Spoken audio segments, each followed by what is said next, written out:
Білімді, жігерлі, қайратты жастар. Ұзын саны 2000-ға тарта жас буын өкілдері бүгін Тәуелсіздік сарайында бас қосты. Естеріңізге сала кетейік, кеше Жас отан жастар қанатының 3-ші съезі өткен болатын. Делегаттар жастар отанға бағдарламасын қабылдап, таңбасы қайта жаңғырды. Ал бүгінгі жиынға елбасы Нұрсұлтан Назарбаев қатысты. Өскелең ұрпақтың өкілдерімен сұхбаттасып, жаһандық дамудың қыр-сырларымен бөлісті. Президенттің парасатты ойларын әріптесім Мұхтар Ыбырайым да тыңдап қайтты. Еліміздің түпкір-түпкірінен дарынды жастар жиналды бүгін. Ғалым, мұғалім, дәрігер, спортшы, әншінің менмін дегендері осында. Елбасымен сұхбаттасуға жігерленіп келіпті. Нұрсұлтан Назарбаев та бірден өскелең ұрпақпен еркін әңгімелесті. Некоторые задают вопрос, почему мы еще не живем, как в Западной Европе? Прежде всего, это климат, это большие расстояния, это отсутствие выхода к морю, это историческое, культурное наше наследие. По сути, все эти годы мы движемся вперед, вопреки многим объективным обстоятельствам. Об этом я хотел бы с вами сегодня поговорить.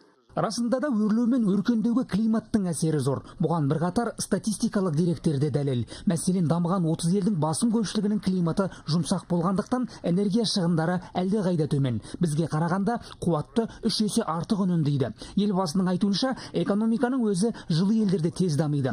Ауа райы қолайсыздығына қарамастан Қазақстанның үздік елдердің қатарына енуіне қауқары жетіп артылады. Бұған жас қауым өкілдері де сенімді. Канадцев из южных районов, которые идут трудиться на малонаселенный север, называются героями. Если это сравнение перенести, у нас 17 миллионов героев живет в Казахстане. Такова наша родина, Республика Казахстан, с хорошей весной, которая вот наступает, горячим летом, красивой осенью, красивой белой зимой, которую мы любим. Для нас на земле нет другого рая, чем Казахстан. Бұл қайратты жастардың қай-қайсысы да қаһарман деген атқа лайық. Себебі елдің өркендеуіне сүбелі үлес қоссам деп тер төгіп жүр. Ол үшін білімді, білгір, еңбекқор болу керек. Демек, заманның көшін бастайтын жастардың жетістігі тек ғылымда, деді елбасы. 30 елдің қатарына кіру үшін де дамыған ғылым ауадай қажет. Открыты все дороги для науки.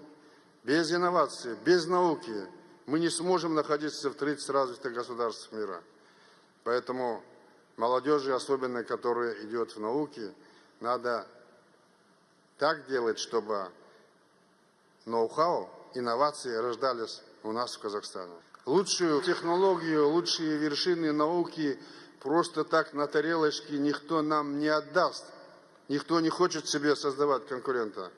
Поэтому я занимаюсь, чтобы у нас были лучшие университеты, лучшая наука, лучшие лаборатории, лучшие умы приходили и работали в Казахстане. Қазақстанда жастардың сан салада еркін дамуына жағдай көптеп жасалған. Бизнес, ағартушылық сала, шетелде оқу. Қолына ту ұстаған өреннің өрлеуіне мүмкіндік жетерлік. Кәсіби маман, шеберлік пен еңбекқорлық. Енді бәсекеге қабілетті болу қажеттілігі де артып отыр. Көпке ілесіп жүрудің өзі қиын. Ал өркендеген елдердің қатарына қосылу одан да қиын болмақ. Скидку никто нам не даст в конкурентном мире. Скажу откровенно, сегодня недостаточно работать упорно, надо работать еще и эффективно.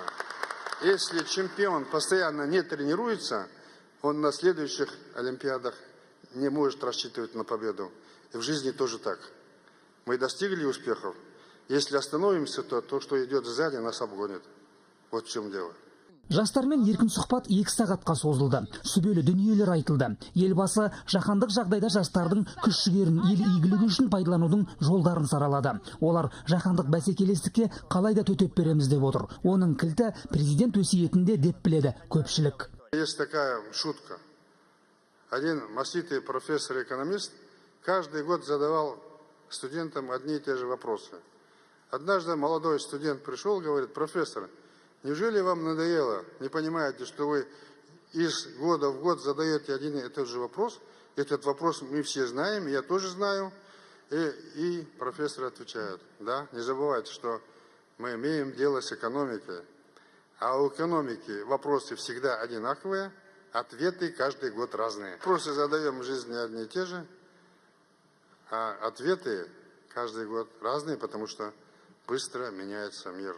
Үлкен өмірге енді ғана қадам басқан жастар елбасының парасатты ойларын ұйып тыңдады. Олар тәуелсіз Қазақстанда тәрбиеленген алғашқы буын өкілдері. Демек, оларға артылатын жауапкершіліктің жүгі де ауыр. Дамыған 30 елдің қатарына кіріп, мәңгілік елге бастайтын ұрпақ осы. Таныкөк абыз айтқан түрік жұртының мұраты мәңгілік ел деген сөз.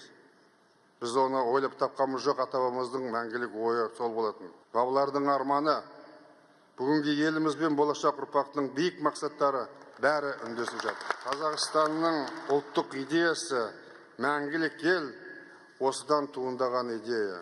2050 жылғы бағдарлама 30 өркендеген елдің арасына ену, нұрлы жол, барлық істеп жатқанымыздың түп тамыры сондай мемлекет құру үшін жасап отырмыз. Ұлттық идеяны іске асыру белсене атсалысатын сіздердің жас ұрпақтың алғашқы легі боласыздар. Төмен күнге жететін тәуелсіз ұрпақтың көші сендерден басталады. Сондай бір керемет позитивті энергия алып отырмыз.